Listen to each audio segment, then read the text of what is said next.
Un saludo, queridos hermanos, amigos, los saludo en el amor de nuestro Señor Jesucristo.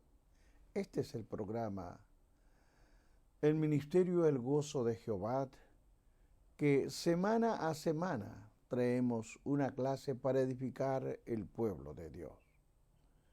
Antes, vamos a adorar al Creador, al Supremo Dios.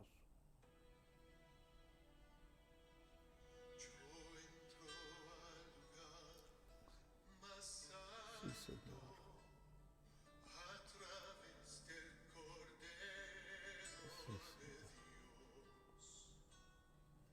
Sí, Señor.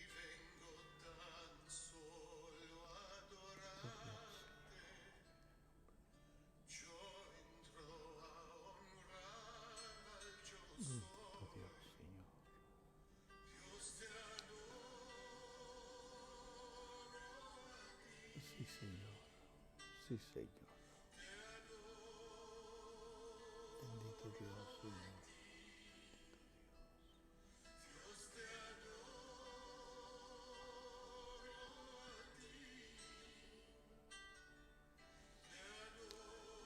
Oh, sí.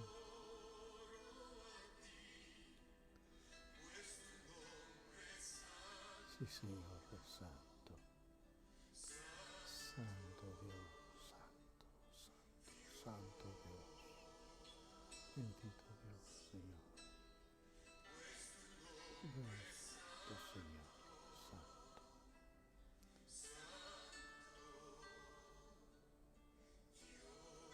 Bendito Dios, Señor. Bendito eres, Padre de la gloria. Bendito, bendito eres. Bien, hermanos, estamos prestos a empezar esta clase. Vamos a continuar con el libro de Génesis, capítulo 8, versículo 1 en adelante. Quiero que mantengan su Biblia abierta. Esto es un estudio, hermanos. Por amor a Dios, mantenga y siga la clase con su Biblia abierta. Génesis capítulo 8, versículo 1 en adelante. Su santa palabra se lee a la gloria del Padre, del Hijo y del Espíritu Santo. Su palabra dice: y se acordó Dios de Noé, y de todos los animales, y de todas las bestias que estaban con él en el arca, e hizo pasar un viento sobre la tierra, y disminuyeron las aguas, y se cerraron las fuentes del abismo y las cataratas de los cielos, y la lluvia de los cielos fue detenida. Amén, Señor. Gracias, Padre, por tu palabra. Es bendita, Señor. Te pido que el Espíritu Santo me ayude a desarrollar esta clase. Ayúdame, Espíritu Santo. Lo necesito. Todo te lo pido en el nombre de tu Hijo amado Jesucristo. Amén. Bien, hermanos, a esta clase le he titulado El fin del diluvio y el nuevo orden en la tierra. Esta es una clase muy interesante porque, como acabamos de ver, acabamos de estudiar, y tenga eso siempre en mente porque el desarrollo viene de ello. La palabra dice que cuando el arca reposó sobre los montes de Ararat, esas cosas habían ya realizado, ya se había realizado. La familia de Noé había sido librada de los embates del gran diluvio, y el mundo fue condenado por la fe por el gran patriarca. Hubo una poderosa revelación de la gracia y del juicio de Dios, y una gran lección que usted y yo tenemos que aprender: permanecer por los tiempos y las edades. Hermanos, la llegada del arca a los montes de Ararat fue un testimonio de la reivindicación de la justicia de Dios Todopoderoso, que había sido insultada por los contemporáneos de Noé. Por eso perecieron. Habrá un juicio futuro y esto manténgalo en mente. Peor que en los días de Noé, porque la humanidad irá de mal en peor. De todos modos, la presencia del arca en los montes de Ararat era un testigo solemne, era un testigo de la severidad del juicio de Dios. La preservación de Noé y su familia es una maravillosa explicación de la riqueza de la gloria de Dios. Obviamente no causa sorpresa, por lo tanto, que el primer acto de Noé al salir del arca haya sido expresar su gratitud a Dios. La palabra nos dice que edificó un altar a Jehová y tomó de todo animal limpio y de toda ave limpia y ofreció en el altar, de acuerdo al libro de Génesis 8:20. Ahora, entienda esto. La salvación de Noé y su familia es una clara ilustración de la salvación de cada creyente. Sí, hermano, es una ilustración. Aunque hay que recordar que la liberación de Noé y su familia fue temporal. La de los santos del Señor será completa, final y eterna. Será maravillosa. Simplemente en el tiempo de Noé nos dio un ejemplo de cómo ir a ser. Pero esto es un tiempo para nosotros poder entender que la liberación de Noé y su familia fue por un tiempo nada más. ¿Por qué? Porque al final murieron y descendieron al sepulcro. Pero los redimidos, los lavados en la sangre de Jesucristo, anticipan una gloriosa resurrección. Esto manténgalo en mente. Hay que mencionar tres datos importantes. Primero, que el juicio divino realizó la separación de los justos y los malvados. Hoy, sin embargo, hoy día, el trigo y la cizaña crecen juntos, al igual que los peces buenos y malos.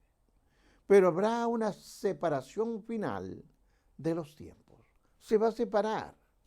Una separación que no nos corresponde a nosotros, sino a Dios, que lo hará mediante sus ángeles, de acuerdo a Mateo capítulo 13, versículo 30. Mire lo que nos enseña. Dejad crecer juntamente lo uno y lo otro hasta la siega. Y al tiempo de la siega yo diré a los segadores, o sea, sus ángeles, recoged primero la cizaña, atadla en manojos para quemarla, pero recoger el trigo en mi granero. Mire usted cómo Mateo capítulo 13, versículo 30 nos da clara explicación. Segundo punto a observar. El juicio divino implica infligir castigo a los impendientes y a rebeldes. Eso fue precisamente el juicio que cayó sobre el mundo. Sí, sobre el mundo de los impíos en los días de Noé.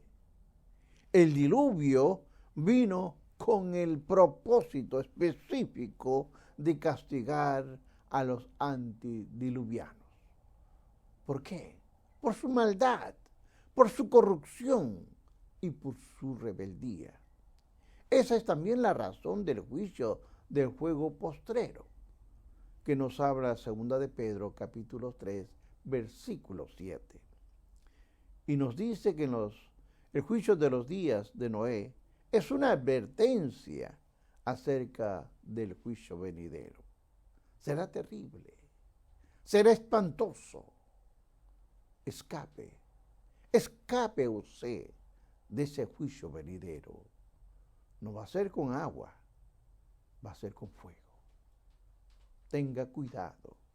Es su salvación la que está en juego. ¿Dónde pasará la eternidad? ¿En el cielo o en el infierno? Tercer punto a observar. El juicio divino está diseñado para la reservación de los creyentes. Usted es lavado en la sangre de Cristo. Usted vive una vida y cumple con los sagrados mandamientos. Cumple la palabra, vive la palabra. Entonces Dios le dará la victoria. Sin embargo, Dios ha destruido a los malvados del pasado. ¿Para qué? Para preservar a su pueblo. Por ejemplo, y acá hay varios ejemplos que le voy a dar. Destruyó al faraón para salvar a Israel. También destruyó a Goliat, a Amán. Destruyó a Balsasar, a Herodes, Agripa. ¿Para qué? Para liberar a los redimidos.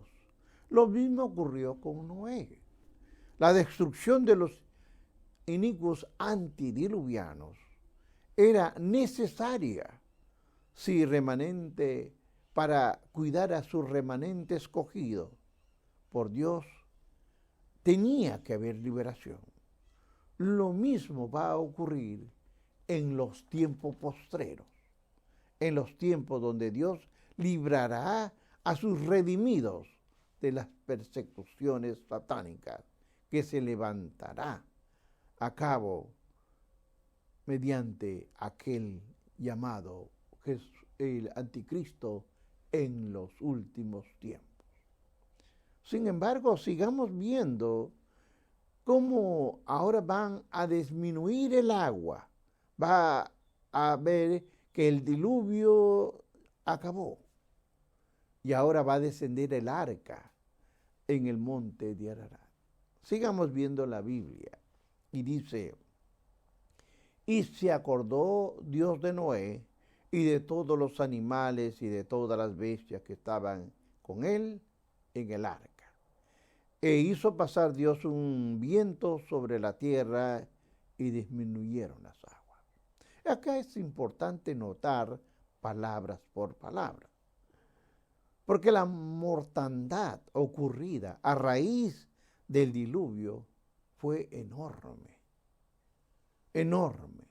Seguramente, hermanos, los cuerpos de los seres humanos y los animales flotaban en las aguas, o quizás habían sido sepultados debajo de millones de toneladas de sedimentos. Pero Dios se acordó de Noé. Es importante que no solamente se acordó de Noé y de su familia, de modo que también de los seres que estaban en el arca. Al decir, y esto es importante que usted vea, se acordó Dios, al decir que se acordó Dios de Noé, no significa que el Señor se había olvidado de él. No, eso no significa. Sino que el autor de Génesis, el que escribió Génesis, utiliza la figura de la dicción llamada antropopatía. Sí, hermanos, antropopatía, que significa atribuir sentimientos humanos a Dios. Dicha figura se usa aquí como una manera de expresar el amor en la fidelidad y la intervención oportuna de Dios. Dios comenzó a actuar otra vez en beneficio de Noé y de su familia. Es Dios. Dice acordarse. El nombre que se usa se señala a Dios en una fortaleza de su poder.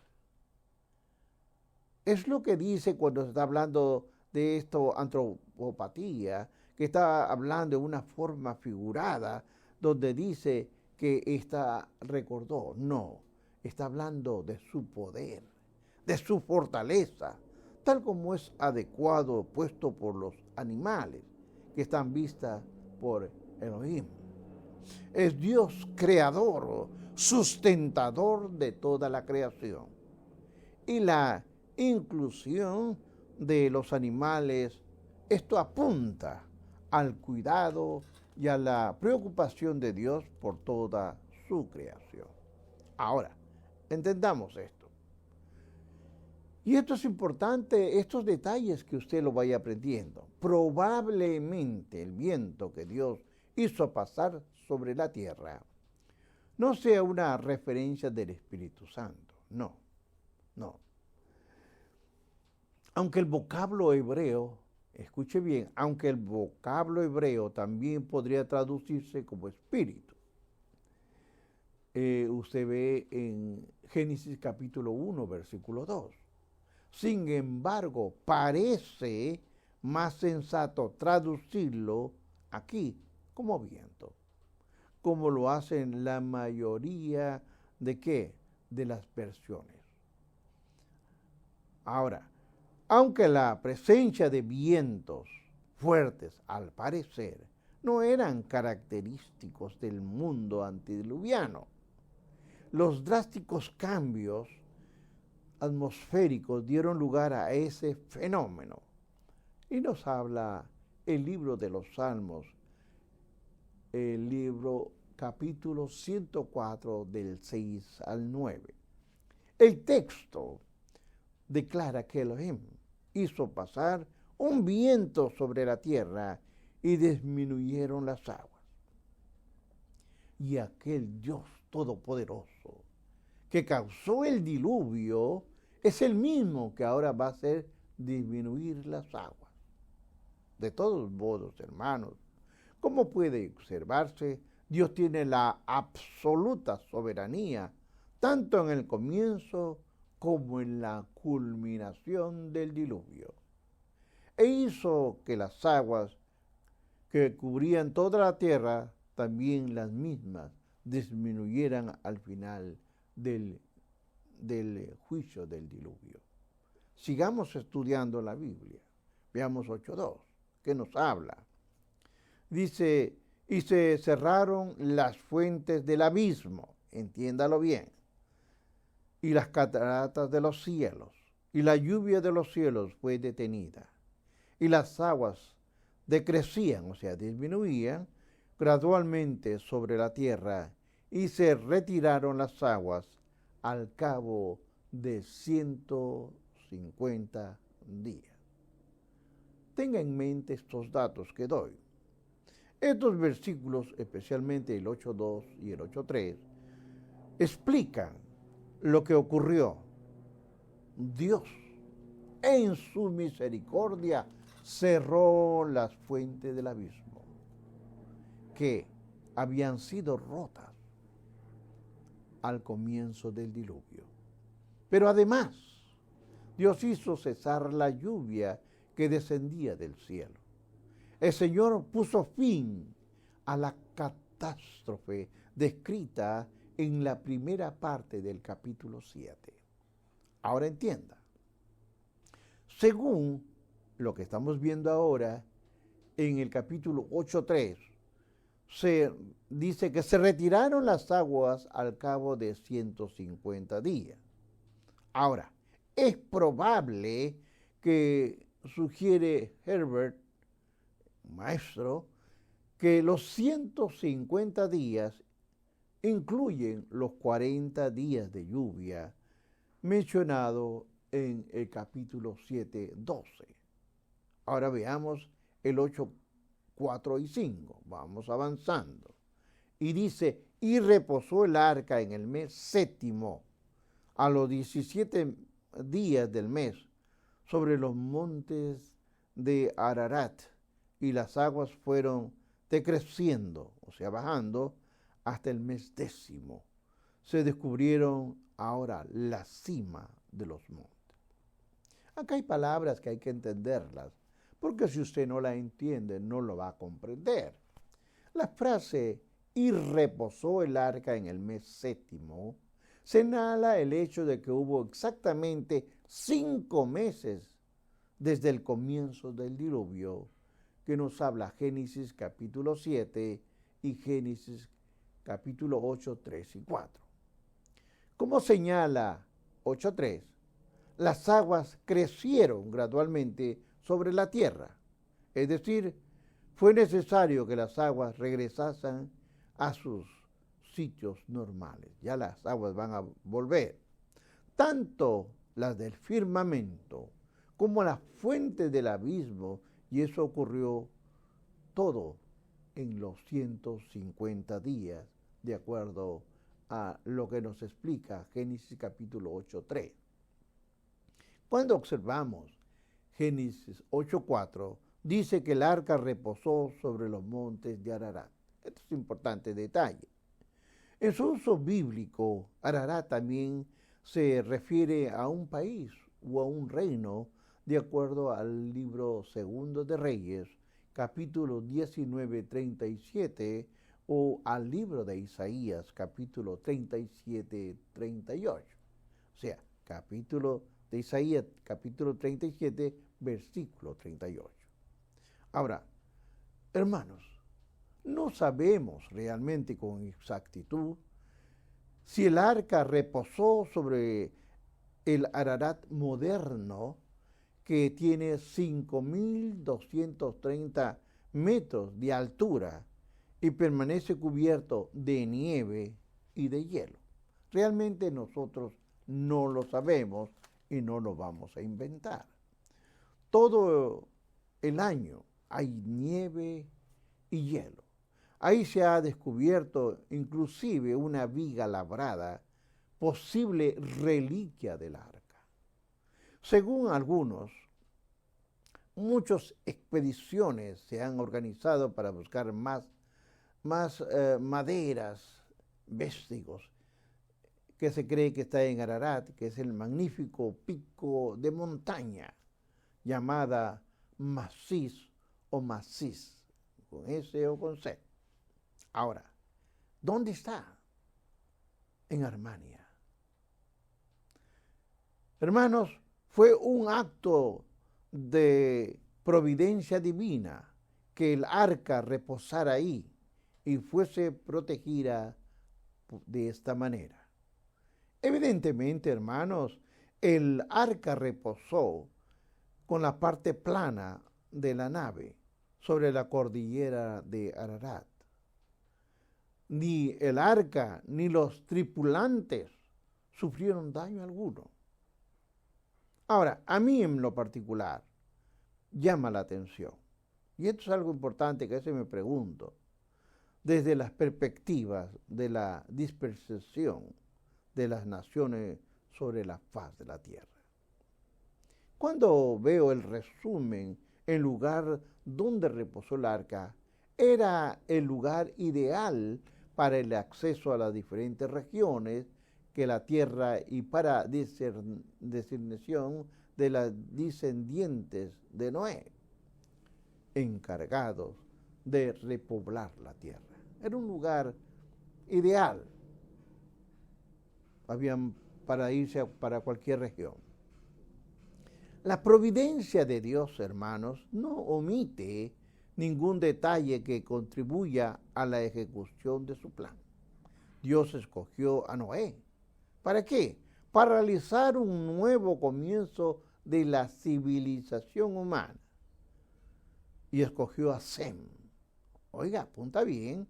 Escogió a Sem ¿para qué? Para que fuese el progenitor de Abraham, quien a la postre daría al mundo la simiente a través de la cual todas las familias de la tierra serán benditas. Ahora, quisiera tocar un poco más. Ya llegó a la parte alta. Estamos hablando de una altura en Ararat. Ya reposó la nave. Ya está ahí el barco. Ahí está. Ahora, ¿qué va a hacer? Él va a enviar, no va a abrir y va a enviar un cuervo y a una paloma. Pero antes vamos a ver la palabra. Sucedió que al cabo de 40 días abrió Noé la ventana del arca que había hecho y envió un cuervo, el cual salió y estuvo yendo y volando. Él iba, volaba y estaba así hasta que las aguas se secaron en la tierra. Transcurrieron 40 días hasta que Noé abrió la ventana del arca y envió un cuervo, que es una ave de rapiña, y fácilmente podía alimentarse de cualquier cosa que encontrase, y seguramente había números importantes de cadáveres que servían de alimento.